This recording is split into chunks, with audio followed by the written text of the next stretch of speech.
السلام علیکم ورحمۃ اللہ وبرکاتہ۔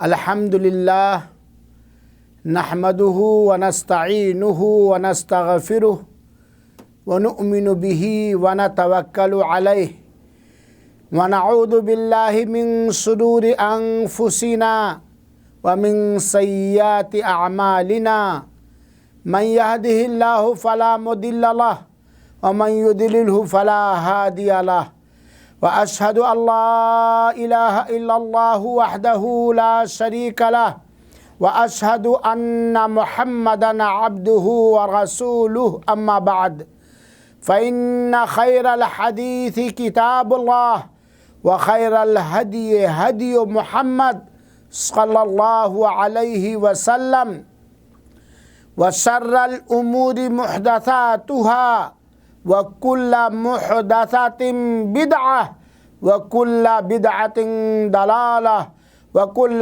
ضَلَالَةٍ فِي النَّارِ۔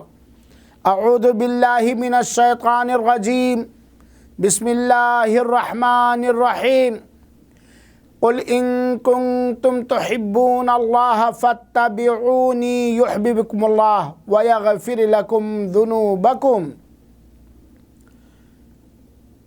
اسٹیج پر موجود علماء کرام، دور دراز سے سفر طے کر کے آنے والے حضرات، خواتین ملت، عزیز بچوں اور عزیز بچیوں،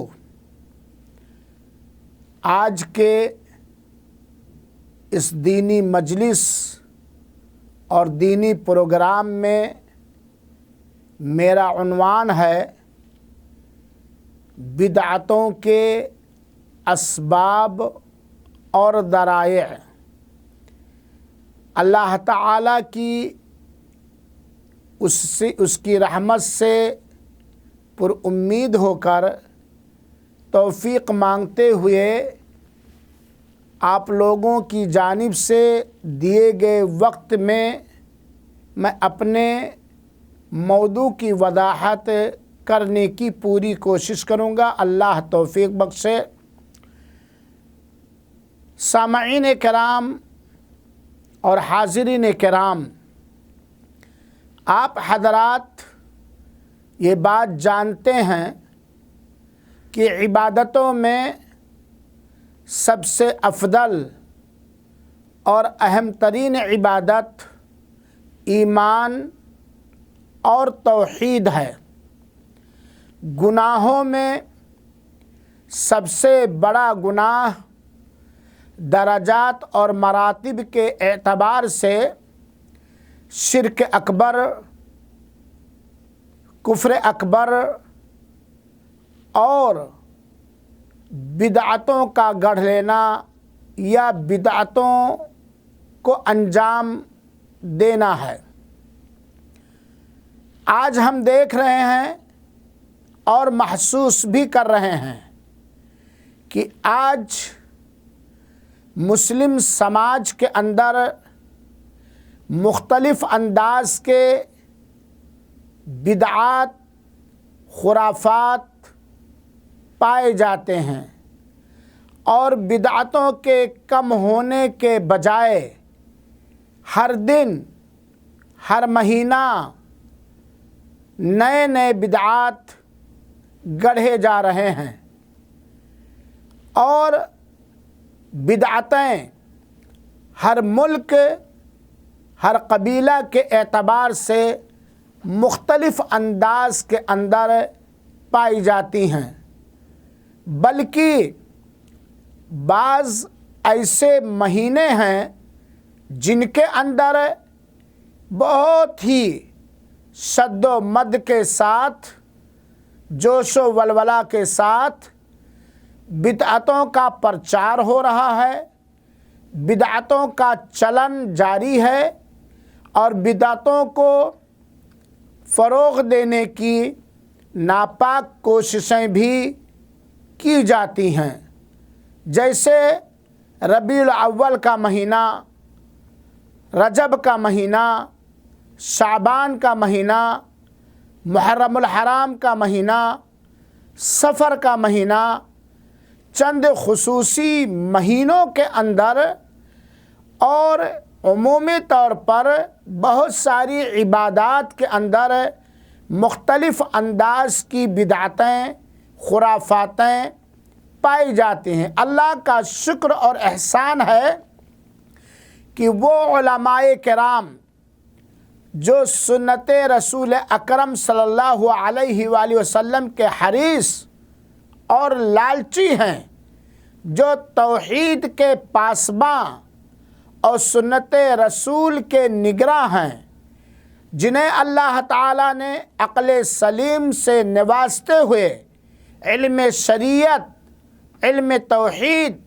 اور علم سنت رسول ہاشمی کا خاطر خواہ علم دیا ہے، وہ بیچارے اپنی کتابوں کے ذریعہ، اپنے پروگراموں کے ذریعہ، اپنے واٹس ایپ کے ذریعہ، فیس بک کے ذریعہ ہر بدعت کی تردید کر رہے ہیں، امت کو جگا رہے ہیں، امت کو آگاہ کر رہے ہیں، اور ان کے اندر کسی قسم کی کمی نہیں پائی جاتی ہے۔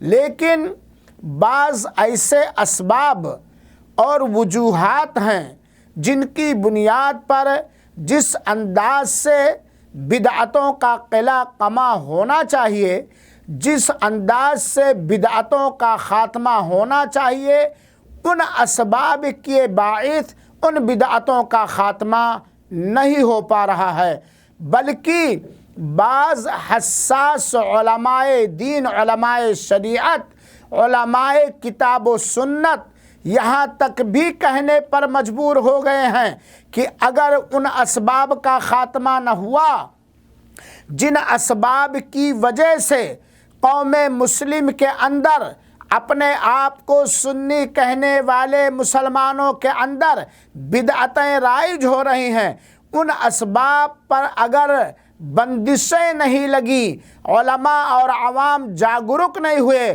تو شاید دن بدن بدعتوں کو ترقی ملے گی۔ لیکن ہمارا ایمان اس بات پر ہے کہ قیامت تک انشاءاللہ العزیز اللہ کی نصرت اور مدد سے، اللہ کی توفیق سے کچھ ایسے لوگ باقی رہیں گے جو ہمیشہ بنا کسی ملامت کی پرواہ کیے ہوئے شرک کے خلاف لکھتے رہیں گے، شرک کے خلاف بولتے رہیں گے، بدعتوں کے خلاف لکھتے رہیں گے، بدعتوں کے خلاف بولتے رہیں گے، امت کو بدعتوں سے آگاہ کرتے رہیں گے، امت کو بدعتوں سے روکتے رہیں گے، اور خالص دین اسلام، خالص اتباع رسول، خالص توحید کو مختلف انداز سے عوام تک پہنچاتے رہیں گے۔ اللہ تعالیٰ ان کی اعانت فرمائے گا، اللہ ان کی حفاظت فرمائے گا، اور اللہ ان کی باتوں میں اثر ڈالے گا۔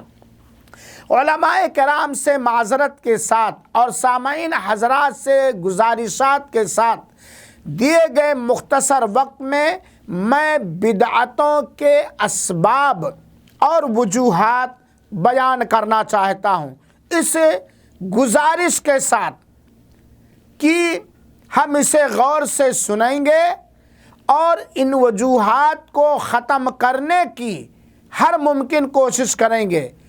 علماء سلف صالحین نے، علماء کرام نے، کتاب و سنت کے سچے علماء نے بدعتوں کے پائے جانے یا بدعتوں کے فروغ پائے جانے یا ترقی پائے جانے کے اسباب مختلف کئی ایک ذکر کیے ہیں، لیکن ہم بڑے اختصار کے ساتھ بدعتوں کے چند اہم ترین اسباب، وجوہات ذکر کرنا چاہتے ہیں۔ اللہ تعالی ہم سب کو سنت رسول ہاشمی کا پابند بنائے، بدعتوں سے بچائے اور بدعتوں کے اسباب سے بچائے، اور لوگوں کو آگاہ کرنے کی اور سمجھنے کی توفیق عطا فرمائے۔ سامعین کرام، بدعتوں کے اسباب میں سے میرے ناقص ترین مطالعہ کے مطابق اور میرے ناقص ترین علم کے مطابق پہلی وجہ دین کے بارے میں مسلمان مردوں اور مسلمان عورتوں کی جہالت، نادانی۔ ظاہر سی بات ہے، جب ہم شریعت مطہرہ کا علم حاصل نہیں کریں گے، چاہے جس ذریعے سے بھی کتاب و سنت کے فہم کا ملکہ صلاحیت ہمارے اندر پیدا نہیں ہوگی اور دین کے بارے میں، سنت رسول اکرم صلی اللہ علیہ وسلم کے بارے میں، شریعت کے بارے میں ہمارے اندر جہالت اور جاہلیت جتنے ہی بھرے گی پیدا ہوگی، اتنے ہی ہم خرافات، بدعات، بکواس، غیر ثابت شدہ امور کے لینے میں دریغ نہیں کریں گے، اس کے پابند ہو جائیں گے۔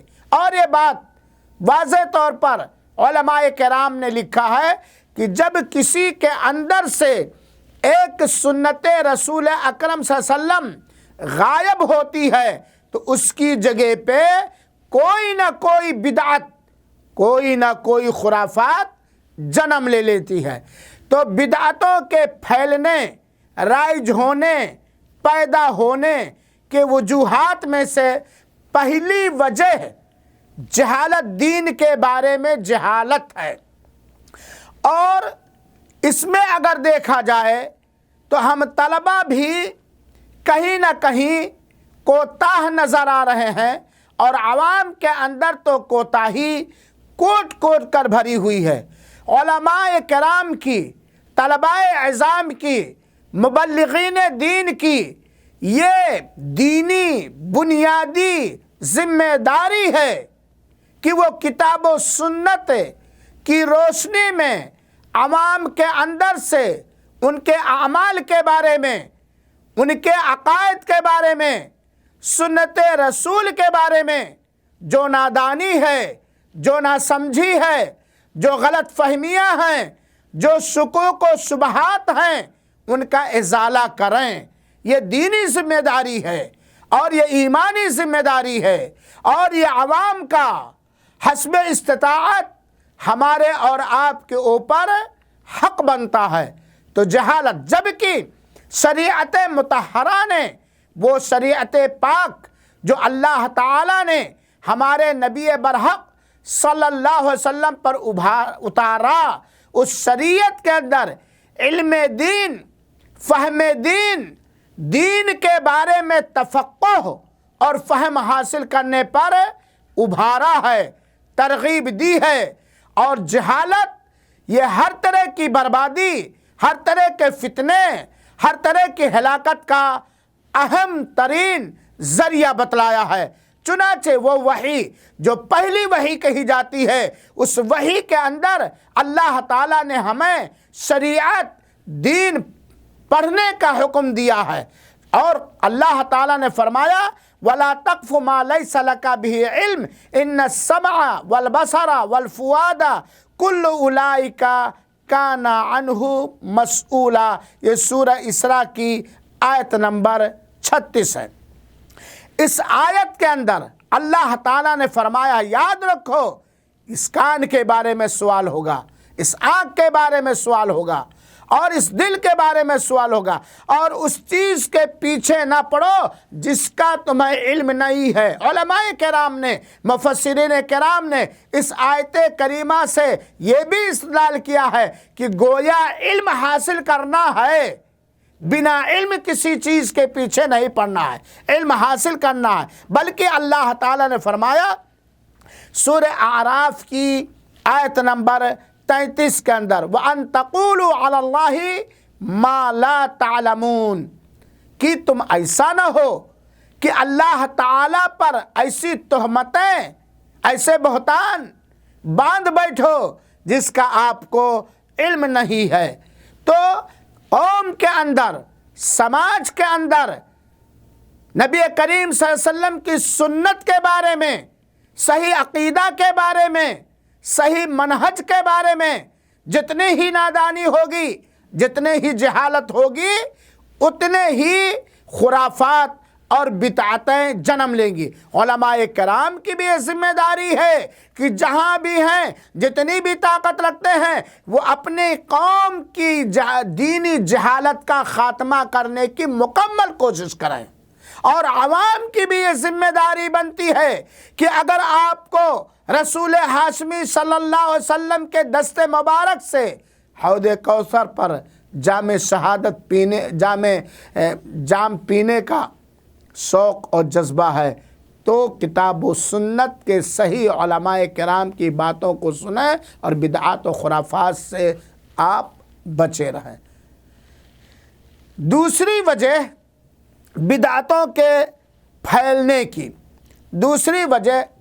بدعتوں کے پھیلنے کی بیان کرنے سے پہلی وجہ پر ایک حدیث میں پیش کر رہا ہوں۔ وہ یہ ہے کہ ظاہر سی بات ہے، جب قرآن و سنت کا ہمارے پاس علم نہیں ہوگا، شریعت کی صحیح معلومات اور جانکاری نہیں ہوگی، اور شریعت کا علم حاصل کرنے والے صحیح خوددار، غیرت مند، امانت دار، دیانتدار علماء کرام کی صحبت میں ہم نہیں بیٹھیں گے، ان سے استفادہ نہیں کریں گے، فائدہ نہیں کریں گے، تو ظاہر سی بات ہے جہالت بڑھے گی۔ کیونکہ اللہ صحیح بخاری کی روایت سے پتہ چلتا ہے کہ اللہ تعالیٰ علم شریعت کو ایک بارگی نہیں اٹھا لے گا، بلکہ اللہ تعالیٰ علم کو اٹھائے گا علماء کو اٹھا کر کے۔ علماء ربانی کی موتیں زیادہ ہوں گی۔ اور سامعین کرام، آپ دیکھ لیجئے کہ چند مہینوں کے اندر ہمارے انڈیا اور پاکستان کے کتنے کتاب و سنت کے سچے عالم، کتاب و سنت کے سچے داعی، مخلص داعی کتنی کثیر تعداد میں اٹھتے گئے ہیں۔ تو اللہ کے رسول نے فرمایا کہ جب علم اٹھ جائے گا، علماء کی وفات کے ذریعہ، علماء کے اٹھ جانے کی وجہ سے، تو کیا بچے گا؟ آیتوں کو محکم اتارا ہے، جن کا فیصلہ اٹل ہے، جن کو جو واضح ہے اور سمجھنا آسان ہے۔ اور اللہ تعالیٰ نے کچھ آیتوں کو متشابہ اتارا ہے، یعنی ان کا فیصلہ اٹل تو ہے لیکن سمجھنا ہر ایک کے بس کی بات نہیں ہے، جیسے قبر کا معاملہ، جنت و جہنم کا معاملہ، تقدیر کا معاملہ وغیرہ وغیرہ۔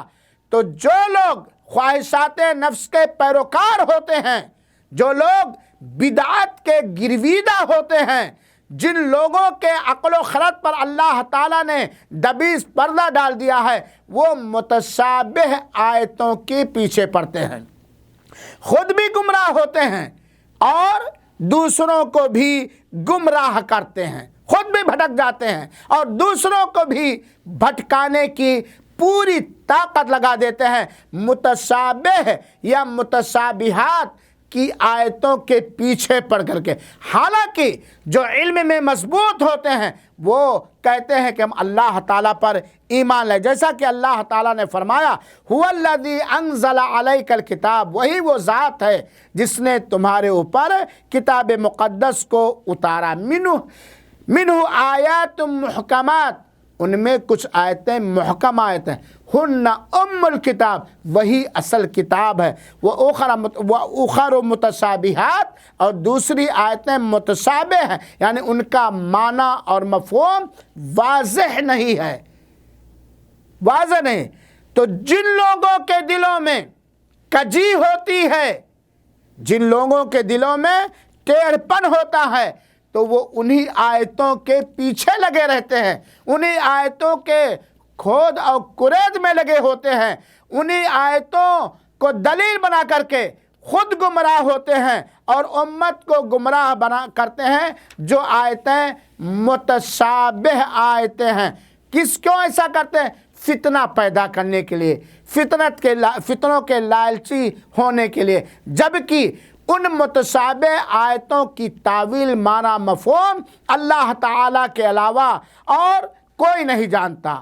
لیکن جو علم شریعت میں، علم کتاب و سنت میں مضبوط ہوتے ہیں، مستحکم ہوتے ہیں، ان کا یہ اعلان ہوتا آمنا بہی، یہ آیت ہے، متشابہ ہے، ہم اس پر ایمان لائے کہ یہ اللہ تعالیٰ کا کتاب ہے، یہ اللہ تعالیٰ کا کلام، کل من عند ربنا، ساری کی ساری، چاہے وہ محکم آیتیں ہوں، چاہے وہ متشابہ آیتیں ہوں، ساری کی ساری ہمارے رب کی طرف سے، وما یذکر الا اولو الالباب، عقل سلیم والے ہی اس سے نصیحت حاصل کرتے ہیں۔ اس سورہ آل عمران کی آیت نمبر 7 ہے۔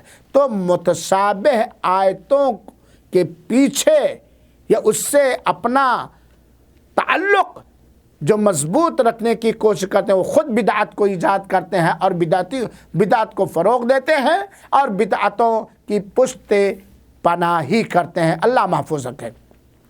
بدعتوں کے اسباب اور وجوہات میں سے چوتھا سبب، شریعت کو، سنت رسول اکرم صلی اللہ علیہ وسلم کو، صحیح عقیدے کو سمجھنے کے لیے اول اور آخر اپنی عقل ہی کو کسوٹی بنا لینا، عقل ہی سے، خالص عقل ہی سے دین کو سمجھنا، جن کو عقلانیت کہا جاتا ہے، عقل پرست کہا جاتا ہے۔ اور دیکھ لیجئے بڑے بڑے اسکالر، بڑے بڑے لکھاڑ لوگ جو موٹی موٹی کتابیں لکھے ہیں، صرف عقل پرستی کی وجہ سے، دین کو سمجھنے کے لیے خالص عقل کے استعمال کرنے کی وجہ سے بھٹک بھی گئے ہیں اور بھٹکایا بھی ہے، اور بھٹکانے کی مسلسل ان کی کتابیں کوشش کر رہے ہیں۔ چنانچہ جو آدمی اپنی عقل ہی پر اعتماد کر لے گا، بھروسہ کر لے گا، اپنے آپ ہی کو عقل اول تسلیم کرے گا، تو ظاہر سی بات ہے وہ قرآنی آیات کو، احادیث رسول اکرم صلی اللہ علیہ وسلم کو، سنت رسول کو چھوڑ دے گا، اور اگر نہیں چھوڑا تو اس کا غلط مفہوم اور غلط معنی نکالے گا۔ حالانکہ اللہ تعالیٰ نے فرمایا ہے وَمَا آتَاكُمُ الرَّسُولُ فَخُذُوهُ وَمَا نَهَاكُمْ عَنْهُ فَانْتَهُوا، رسول جو تمہیں دیں وہ لے لو، اور جس سے رسول تمہیں روک دیں اس سے رک جاؤ، واتقوا اللہ، اور اللہ تعالیٰ سے ڈرتے رہو، ان اللہ شدید العقاب، اللہ تعالیٰ بڑی کڑی سزا دینے والا ہے۔ سورہ حشر کی یہ آیت نمبر 7 ہے۔ اور آپ جانتے ہیں سورہ احزاب کی آیت نمبر 36 کے اندر اللہ تعالیٰ نے فرمایا کسی مومن مرد اور کسی مومنہ عورت کو یہ زیب نہیں دیتا کہ جب اللہ کا فیصلہ آ جائے، اس کے رسول کا فیصلہ آ جائے، تو ان کو اپنے معاملے میں کچھ اختیار حاصل ہو، ان کو اپنے معاملے میں کچھ اختیار حاصل۔ اور جو شخص اللہ اس کے رسول کی نافرمانی کرے گا وہ خود دور تک بھٹک جائے گا، گمراہ ہو جائے گا۔ تو بدعتوں کے ایجاد کرنے کے اسباب میں سے ایک سبب ہے اپنی عقل کی بنیاد پر شریعت کو سمجھنا، سنت کو سمجھنا۔ بدعت کے اسباب میں سے پانچواں سبب ہے ضد، ہٹ دھرمی، تعصب، جامد اور اندھی تقلید۔ یہ بدعتوں کے اسباب میں سے ایک سبب ہے، تفصیل میں نہیں جانا چاہتا۔ ضد، انا، عجب، خود پسندی، تعصب اور اندھی، لولی، لنگڑی، جانوروں کی طرح، بھیڑوں بکریوں کی طرح کسی کی تقلید کرنا، چاہے وہ مفتی ہو، چاہے وہ عالم اپنے آپ کو کہے، چاہے وہ قوم کا نگراں ہو، اگوا ہو۔ تقلید یہ بدعتوں کے اسباب میں سے اہم ترین سبب ہے، اندھی تقلید، بے بنیاد۔ اور تقلید کہا ہی جاتا ہے کہ بنا دلیل جو سن لیا لے لیا، جو کرتے دیکھا لے لیا۔ اور دیکھیے زمانے جاہلیت کے اندر لوگوں کے شرک سے توبہ نہ کرنے کے وجوہات میں سے ایک وجہ اندھی تقلید تھی، اپنے آباء و اجداد کے، اپنے علماء کے، اپنے رہنماؤں کی بات کو اندھا بہرا ہو کر کے بنا تحقیق، بنا چھان بین مان لینا، یہ اندھی تقلید ہے۔ اندھی تقلید یہ بدعتوں کے ایجاد کرنے کے اسباب میں سے۔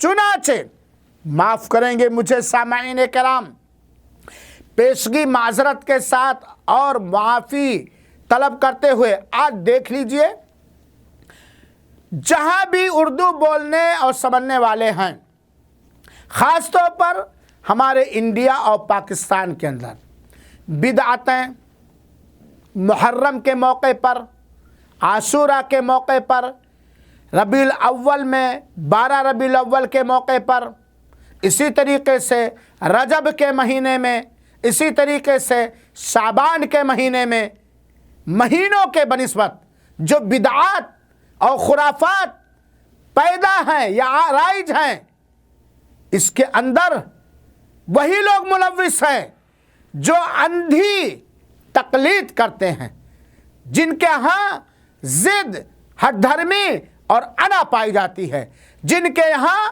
تعصب پایا جاتا ہے۔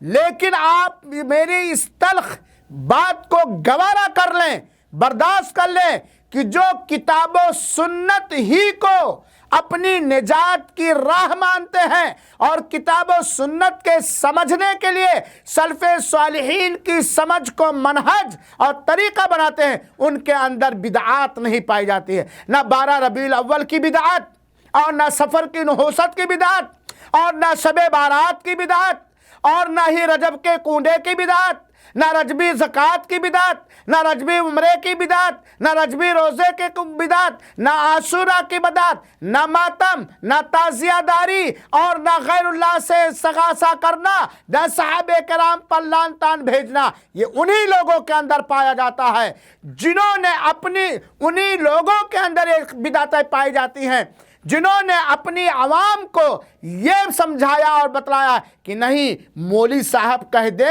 تو فوراً مان لو، مولوی صاحب کے سامنے، مفتی صاحب کے سامنے ویسے ہی پڑے رہو جیسے کہ مردہ نہلانے والوں کے سامنے پڑا رہتا ہے، جو صوفیوں کا اصول اور بدعتیوں کا گہرا طریقہ ہے۔ تقلید انسان کو گمراہ کر دیتی ہے۔ تقلید، کوئی حق تک تقلید کرنے والا حق تک نہیں پہنچ سکتا، کیونکہ حق تک پہنچنے کے لیے شخص کی پیروی نہیں کی جائے گی، دلیل کی پیروی کی جائے گی۔ میں نے ابھی ذکر کیا، وَمَا آتَاكُمُ الرَّسُولُ فَخُذُوهُ وَمَا نَهَاكُمْ عَنْهُ فَانْتَهُوا۔ دلیل کی پیروی کی جائے گی، جس کی دلیل صحیح ہے، ثابت ہے، قرآن و حدیث سے ہے، صحیح احادیث سے ہے، اس کی لے لی جائے گی، چاہے وہ اپنا رشتہ یا اپنی نسبت کسی سے بھی کرتا ہو۔ پتھر پر اگر لکھی ہوئی صحیح دلیل ہے تو ہم اس کو لے لیں گے۔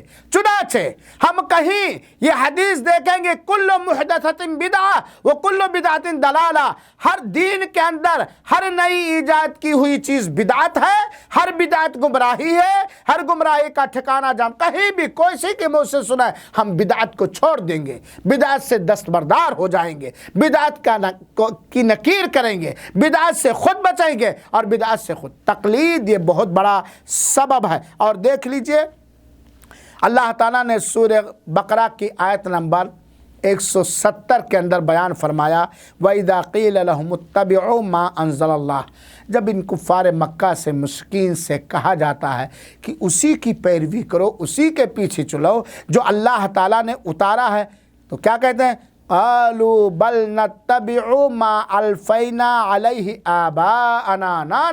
نا جو اللہ تعالیٰ نے اتارا اس کی پیروی ہم نہیں کریں، ہم تو اس کی پیروی کریں گے جس پر ہم نے آباء و اجداد کو پایا، جو ہمارے باپ دادا کرتے چلے آئے ہیں، جو ہمارے باپ دادا رسم و رواج ایجاد کیے ہوئے تھے، جو ہمارے باپ دادا کرتے تھے، ہم اسی کو کریں گے۔ یہ تعصب ہے کہ نہیں ہے؟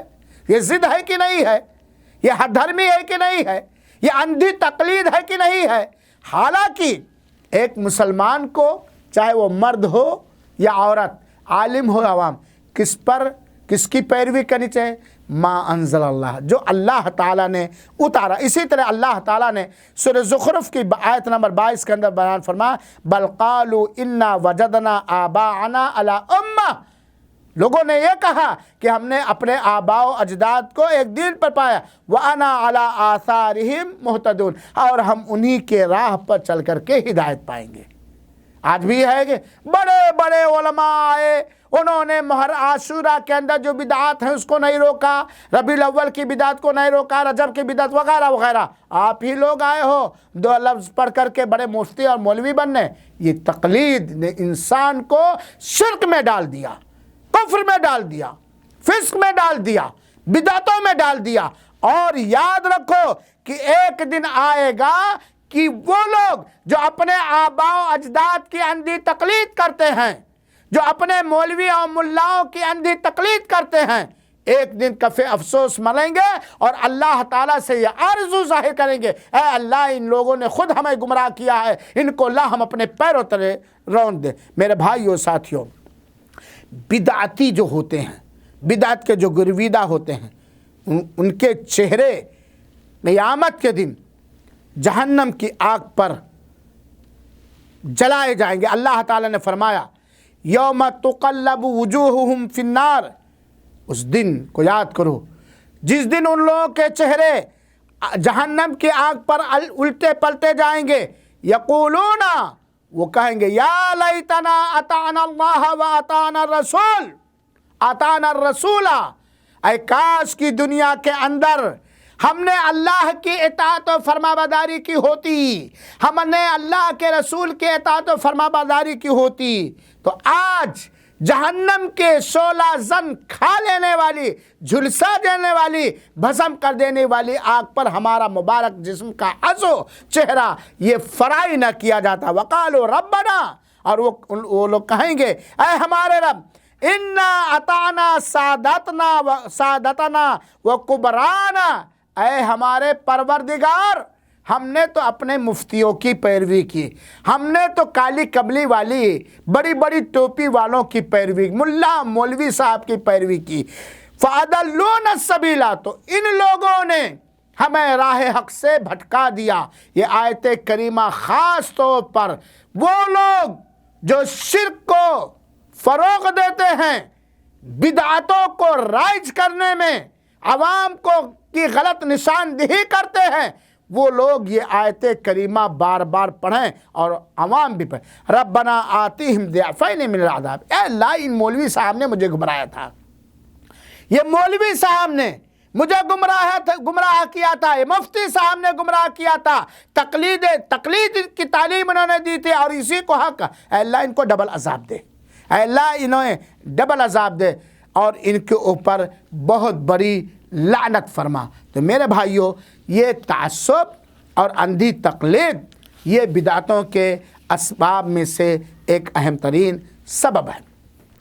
بدعتوں کے اسباب میں سے چھٹا سبب یہ ہے بری صحبت، بری مجارٹی، شر اور فساد والوں سے دوستی، بدعت گڑھنے والوں، بدعت کے فروغ دینے والوں کے ساتھ اٹھنا بیٹھنا، ان کی تقریریں سننا، ان کے جلسے جلوس میں حاضری، انہی سے استفتاء کرنا، یہ جتنا ہی اہل شر کا، اہل شرک کا، اہل بدعت کا ہم سپورٹ کریں گے، ان کے ساتھ اٹھے بیٹھیں گے، ان سے دوستی کریں گے، وہ کیا دیں گے؟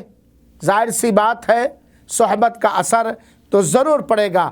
حالانکہ اللہ تعالیٰ نے قرآن مجید کی قرآن مجید کی سورہ فرقان کی آیت نمبر 27 اور 28 اور 29 کے اندر بیان فرمایا ہے، یوم یعض الظالم علی یدیہ، جس دن ظالم اپنے ہاتھ کو چبائے گا غصے سے، یقول، وہ کہے گا یا لیتنی اتخذت مع الرسول سبیلا، اے کاش کہ میں نے رسول کا راستہ اپنایا ہوتا، رسول کی راہ کو اپنایا ہوتا۔ آج بہت سارے لوگ کہتے ہیں آج رسول اکرم جس طرح اللہ تعالیٰ نے قرآن مجید کی حفاظت کی ذمہ داری لے رکھی ہے، ایسے ہی اللہ تعالیٰ نے رسول اکرم صلی اللہ علیہ وسلم کی صحیح حدیث کی یا صحیح احادیث کی حفاظت کی ذمہ داری لے رکھی ہے۔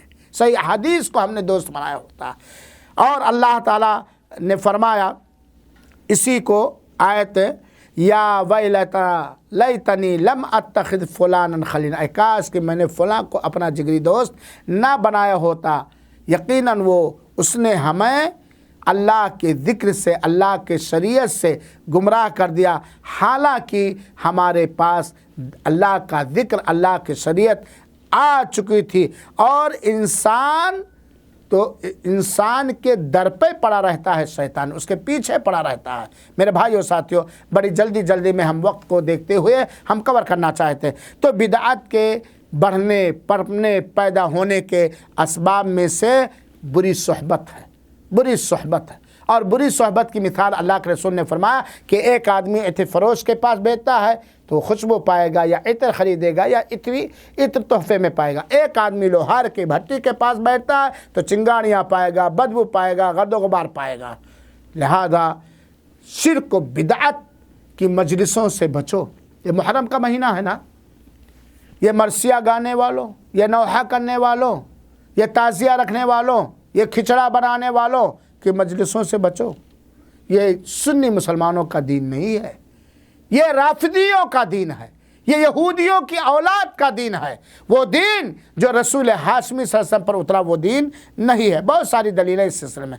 بدعتوں کے ایجاد کرنے یا بدعتوں کے اسباب میں سے 7واں سبب ہے علماء کرام کی خاموشی اور صحیح علم کا چھپا لینا۔ علماء کرام کی یہ دینی ذمہ داری ہے، ان کے علم کا یہ تقاضا ہے کہ وہ بھلائی کا حکم دیں اور برائی سے روکیں، حکمت کے ساتھ اور دانائی کے ساتھ۔ اور جب بھی کوئی منکر دیکھیں، خلاف شریعت عمل دیکھیں، سنت کے خلاف بدعت دیکھیں، تو ان کو حکمت کے ساتھ، موعظت کے ساتھ اس بدعت کی نکیر کرنا چاہیے۔ علماء ہی خاموش ہو جائیں گے، جب علماء ہی کے جذبات ختم ہو جائیں گے، علماء کے دل ہی مردے ہو جائیں گے، تو ظاہر سی بات ہے عوام کہاں جائیں گی؟ کیونکہ اللہ تعالیٰ نے کہا کنتم خیر امت اخرجت للناس تأمرون بالمعروف وتنہون عن المنکر، تم بہترین امت ہو، تمہیں پیدا ہی کیا گیا ہے لوگوں کی خدمت کرنے کے لیے، لوگوں کی سیوا کرنے کے لیے، تمہیں پیدا ہی کیا گیا ہے لوگوں کو بھلائی کا حکم دینے کے لیے اور برائی سے روکنے کے لیے۔ اور جب علماء بدعتوں کو، خرافات کو دیکھ کر لکھتے تھے، بولتے تھے، نکیر کرتے تھے، بدعتیں کم ہوتی تھیں، بدعتیں ختم ہوتی تھیں۔ لیکن علماء جب پہلو تہی کرنے لگے یا بدعت کی تردید میں بھونڈا انداز اختیار کرنے لگے، بیجا شدت برتنے لگے، اور یا علماء صرف دنیا دار ہو گئے، پیسہ ملے گا تبھی تقریر کروں گا، جب 30,000 ملے گا تب میں جاؤں گا، اور کبر آ گیا، تکبر آ گیا، آخرت کو فراموش کر دیے، اپنی ذمہ داری کو بھلا دیا، تب خرافات اور زیادہ بڑھنے لگیں۔ تو میرے بھائی، اور یہ بھی بہت بڑی کمی ہے۔ آج دیکھ لیجئے بہت سارے لوگ جو بدعتوں کو کرواتے ہیں، ان سے تنہائی میں پوچھے تو وہ جانتے ہیں کہ بدعت ہے۔ کون مولوی نہیں جانتا ہے کہ عید میلاد النبی منانا شریعت میں نہیں ہے؟ کون نہیں جانتا رجب کا کنڈا شریعت کے اندر نہیں ہے؟ کون نہیں جانتا 15ویں شعبان یہ صحیح احادیث سے ثابت نہیں، یا محرم میں جو کچھ ہو رہے ہیں یہ صحیح احادیث سے ثابت نہیں؟ کون نہیں جانتا؟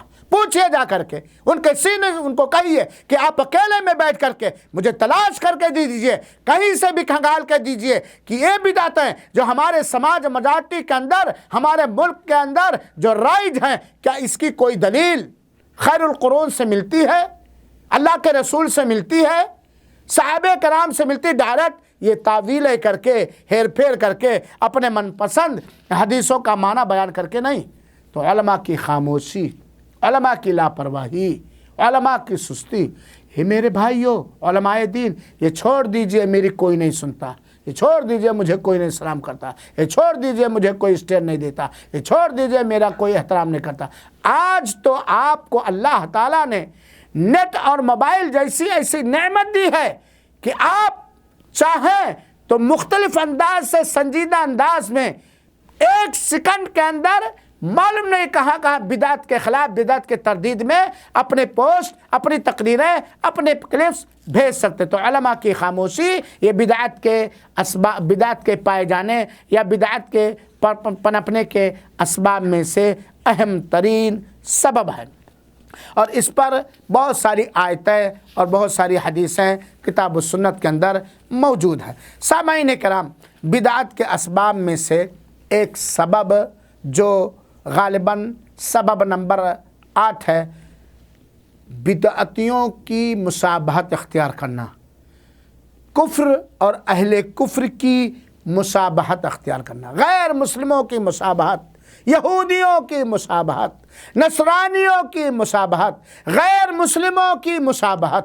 آپ دیکھ لیجئے، محرم الحرام کا مہینہ ہے جو ماہ حرام مہینوں میں سے ایک عظیم ترین مہینہ ہے۔ اس محرم الحرام میں آپ کے سماج کے اندر جو بھی خرافات و بدعتیں کی جاتی ہے، کیا ہندوستان کے غیر مسلموں سے اس کی مشابہت نہیں ہے؟ دشہرا اور یہ 10 محرم دونوں میں کافی میل جول ہے۔ محرم میں حضرت حسین رضی اللہ عنہ کے قبر کی نقالی کی جاتی ہے اور کھچڑا وغیرہ پکا کر کے حضرت حسین کے روح کو خوشی پہنچانے کے لیے خرافات ایجاد کی جاتی ہے۔ دشہرا کے اندر غیر مسلم کیا؟ تو غیر مسلموں سے مشابہت، یہود و نصارہ سے مشابہت۔ اور اللہ کے رسول اکرم صلی اللہ علیہ وسلم نے کہا تھا کہ ایک زمانہ آئے گا کہ لوگ اہل کتاب کی، غیر مسلموں کی مشابہت اس طرح کریں گے کہ قدم بقدم چلیں گے، یہاں تک کہ اگر وہ سانڈے کے گوہ میں اس طرح ان کے قدم بقدم چلیں گے، پیروکار ہو جائیں گے کہ اگر وہ سانڈے کے سوراخ میں داخل ہوں گے تو اس میں بھی اندھے بہرے ہو کر کے داخل ہو جائیں گے، جیسا کہ ابو واقد کی روایت ہے، ابو واقد لیثی کی روایت ہے۔ کہتے ہیں ہم لوگ اللہ کے رسول اکرم صلی اللہ علیہ وسلم کے ساتھ غزوہ حنین کے اندر نکلے اور ہم لوگ نئے نئے مسلمان ہوئے تھے، تو کچھ لوگوں نے، ان میں سے کچھ لوگوں نے سن 8 ہجری جب مکہ فتح ہوا تھا تب وہ مسلمان ہوئے تھے۔ تو کہتے ہیں ابو واقد لیثی رضی اللہ تعالیٰ کہ ہم لوگ ایک درخت کے پاس سے گزرے جس کو ذات انوات کہا جاتا تھا۔ لوگ وہاں بیٹھ کر کے اعتکاف کرتے تھے زمانے جاہلیت کے اندر، اور تبرک حاصل کرنے کے لیے اپنے تلوار اور ہتھیار وغیرہ لٹکاتے تھے۔ تو ان لوگوں نے اللہ کے رسول سے، نئے نئے مسلمان تھے، کہا اے اللہ کے رسول اجعل لنا ذات انوات، ہمارے لیے بھی ذات انوات بنا دے، ہم بھی ایسے درخت کے پاس بیٹھ کر کے تبرک حاصل کریں، ہتھیار لٹکائیں اور اعتکاف کریں۔ تو اللہ کے رسول اکرم صلی اللہ علیہ وسلم نے کہا کہ اللہ کی قسم تم نے وہی بات کہی ہے جو قوم موسیٰ نے موسیٰ سے کہا تھا اجعل لنا آلہہ کما لہم آلہہ، اے موسیٰ ہمارے لیے بھی ایک معبود بنا دو الگ تھلگ جیسے ان لوگوں نے اپنے لیے معبود بنا لیا ہے۔ اور یہ بات جان لو کہ تم لوگ، مجھے خطرہ ہے دوسری روایتوں کی روشنی میں، کہ تم لوگ ان لوگوں کے، کفار کے روش پر ایسے ہی چلو گے کہ جیسے کہ پہلی قومیں چلی ہیں، یہاں تک کہ تم خود بھٹکو گے اور دوسروں کو بھٹکاؤ گے۔ دیکھ لیجئے میرے بھائیو ساتھیو، جتنے بھی شرکیہ مظاہر ہمارے ملکوں کے اندر پائے جاتے ہیں، یا بدعتی جلوس ہیں، بدعتی اعمال جتنے ہی بھی پائے جاتے ہیں، ان میں سارے کے سارے شرکیہ بدعیہ اعمال میں، شرک کے کاموں میں اور شرک کے مظاہر میں، بدعت کے کاموں میں اور بدعت کے مظاہر میں غیر مسلموں کی مشابہت پائی جاتی ہے، چاہے وہ عید میلاد النبی ہو، یا جنازے کی بدعتیں ہوں، یا قبروں پر مزار اور درگاہ بنانا ہو، اور اسی طریقے سے اور خرافات ہوں، یہ ساری کے سارے غیر مسلموں کی مشابہت کی وجہ سے پایا جاتا ہے۔ تو بدعت کے اسباب میں سے 9واں سبب ہے کفار کی مشابہت، اور اللہ تعالیٰ نے قرآن مجید کے اندر کفار کی مشابہت سے ہمیں اور آپ کو، یہ 8واں سبب تھا کفار کی مشابہت سے اللہ تعالیٰ نے ہمیں اور آپ کو روکا۔ بدعت کے اسباب میں سے 9واں سبب ہے من گڑھت، ضعیف اور موضوع، بیمار، کمزور روایتوں پر اعتماد کرنا۔ دیکھ لیجئے جتنی بھی بدعتیں پائی جاتی ہیں، اہل بدعت یا تو ان کی دلیل من گڑھت روایت ہے، موضوع روایت ہے، ضعیف روایت ہے، قابل قبول روایت ہے، اور ضعیف اور من گڑھت اور غیر قابل قبول روایتوں کو بنیاد بنا کر کے خود بدعت ایجاد کرتے ہیں اور بدعت کو فروغ دیتے ہیں۔ یہ بدعت کا اس لیے ضروری ہے کہ ہم حدیثوں کی تحقیق کریں، پتہ چل جائے کہ روایت من گڑھت ہے، پتہ چل جائے کہ روایت موضوع ہے، فوراً چھوڑ دیں، پتہ چل جائے یہ روایت ضعیف ہے، فوراً چھوڑ دیں، چاہے وہ فضائل ہو، چاہے وہ مسائل ہو، چاہے وہ عقائد ہو یا اخلاقیات ہو یا کوئی بھی، فوراً اس کو چھوڑ دیں۔ من گھڑت باتیں ہم نہیں مانیں گے، کیونکہ ہمارے پاس دلیل ہے۔ جب ہمارے پاس اللہ تعالیٰ نے محکم کتاب قرآن مجید اتار دی، اللہ کے رسول اکرم صلی اللہ علیہ وسلم کو نبی بنا دیا اور دین آپ پر مکمل ہو گیا، تو کیا ضرورت ہے ہمیں بے سر و پیر کی باتوں کو لینا، من گھڑت باتوں کو لینا، کمزور دلیلوں کو لینا، ضعیف اور موضوع روایتوں کو لینا۔ بدعت کے اسباب میں سے 10واں سبب ہے، اور یہ بہت عظیم ترین سبب ہے، اس سے آگے بڑھ جانا، جس کو افراط اور تفریط بھی کہا جا سکتا ہے۔ یا تو کم کر دینا یا تو حد سے آگے۔ غلو، مولویوں کے بارے میں، صالحین کے بارے میں، نیکوکار لوگوں کے بارے میں غلو۔ چنانچہ آپ دیکھ لیجئے سر 10 جو مہینہ چل رہا ہے، محرم الحرام کا مہینہ ہے، جو بھی عاشورہ کے موقع پر ماہ محرم میں کیا جاتا ہے، چاہے وہ کالا لباس پہننا وغیرہ وغیرہ، آپ جانتے ہیں یہ سب حضرت حسین رضی اللہ تعالیٰ کی ذات اقدس میں غلو کا سبب ہے، غلو کا سبب ہے۔ دین میں غلو یہ منع ہے، حد سے آگے بڑھ جانا، غلو کر دینا، یہ بدعت کے پھیلنے کے اہم ترین سبب میں اسباب میں سے ایک سبب ہے، جبکہ اللہ تعالیٰ نے، اللہ کے رسول اکرم صلی اللہ علیہ وسلم نے دین کے اندر غلو کرنے سے روکا ہے۔ ایاکم الغلو، دین کے اندر غلو کرنے سے، حد سے آگے بڑھنے سے بچو، کیونکہ پچھلی قومیں دین میں غلو کرنے کی وجہ سے گمراہ۔ آج ولیوں کے بارے میں، بزرگان دین کے بارے میں، کشف و کرامات کے نام پر اور معلوم ہے کن کے نام پر، ولیوں میں عبدالقادر جیلانی کے نام پر جو بدعتیں یا شرکیہ امور ایجاد کیے گئے، عبدالقادر جیلانی رحمۃ اللہ علیہ پر کے بارے میں غلو کی وجہ سے، خواجہ معین الدین کے سلسلے میں یا ان کی طرف نسبت کر کے جو بھی شرکیہ بدعیہ اعمال کیے جاتے ہیں ان کے اندر غلو کرنے کی وجہ سے۔ غلو ہمارے ذات رسول میں بھی نہیں کر سکتے۔ سنو میرے بھائیو، ذات رسول اکرم صلی اللہ علیہ وسلم میں بھی ہم غلو نہیں کر سکتے ہیں، تو آپ کے امتیوں کے بارے میں ہم غلو کیسے کر سکتے ہیں؟ اللہ کے رسول نے روکا، لا تطرونی کما اطرت النصارى ابن مریم، تو مجھے اس طرح آگے نہ بڑھا دو جس طرح کی نصرانیوں نے عیسیٰ ابن مریم کو آگے بڑھا کر اللہ کا بیٹا قرار دے دیا۔ اللہ کے رسول اکرم صلی اللہ علیہ وسلم نے مختلف حدیثوں کے اندر غلو سے آگاہ کیا ہے، غلو سے روکا ہے۔ تو یہ چند اسباب اختصار کے ساتھ میں نے بیان کیا، اس کے علاوہ بہت سارے اسباب ہیں۔ اب ہماری اور آپ کی ذمہ داری ہے کہ سن لیا سنا لیا، ہم دیکھیں کہ حقیقت میں یہ اسباب ہے بدعتوں کے رواج پانے کے، بدعتوں کے فروغ پانے کے، بدعتوں کے ایجاد کرنے والے کے، اور یہ بھی جانیں کہ بدعتی کی توبہ قبول نہیں ہوتی ہے۔ یہ بھی جانیں بدعتی حوض کوثر پر اللہ کے رسول اکرم صلی اللہ علیہ وسلم سے دھتکار دیا جائے گا۔ یہ بھی جانیں کہ بدعتی اللہ پر تہمت لگانے والا ہوتا ہے اور رسول پر تہمت لگانے والا ہوتا ہے۔ یہ بھی جانیں کہ بدعتی کامل طریقے سے جس طرح قرآن پر ایمان رکھنا چاہیے، جیسا کہ علم میں راسخ و مضبوط لوگ رکھتے ہیں، وہ نہیں رکھتا ہے۔ میرے بھائی، کیا ہمارے لیے سنت کافی نہیں ہے؟ کیا ہمیں جنت پانے کے لیے، اپنے رسول اکرم صلی اللہ علیہ وسلم کی شفاعت پانے کے لیے، یا اپنے اللہ کو خوش اور راضی کرنے کے لیے نبی کی سنت کافی نہیں ہے؟ کیا ہمارے لیے اتباع رسول کافی نہیں ہے؟ اور جب تک ہم یہ نہ سمجھیں گے کہ ہمارے نجات کے لیے اتباع رسول ہی اول اور آخر ذریعہ ہے، یہی کافی ہے، ہمیں دوسری خس و خاصاک چیزوں کی ضرورت نہیں ہے، جب تک ہم بدعتوں سے توبہ نہیں کریں گے۔ ساتھ ہی ساتھ علماء کرام سے ہم گزارش کریں گے کہ علماء کرام معاف کریں، ہمیں کوششیں کرنی چاہیے سنت رسول کو عام کرنے کی، اتباع رسول کا جذبہ موجزن کرنے کی، بدعتوں کی تردید کرنے کی، اور ان لوگوں سے بھی ہم باادب اپیل اور گزارش کریں گے جو لوگ بدعتوں کو فروغ دینے میں، آگے بڑھانے میں نت نئی حرکتیں کرتے رہتے ہیں، نانا پرکار کی سازشیں کرتے رہتے ہیں۔ مقصد کیا ہے؟ ہوا پرستی۔ مقصد کیا ہے؟ انا۔ مقصد کیا ہے؟ تعصب۔ مقصد کیا ہے؟ تقلید۔ مقصد کیا ہے؟ جیب بھرنا۔ مقصد کیا ہے؟ پیٹ بھرنا۔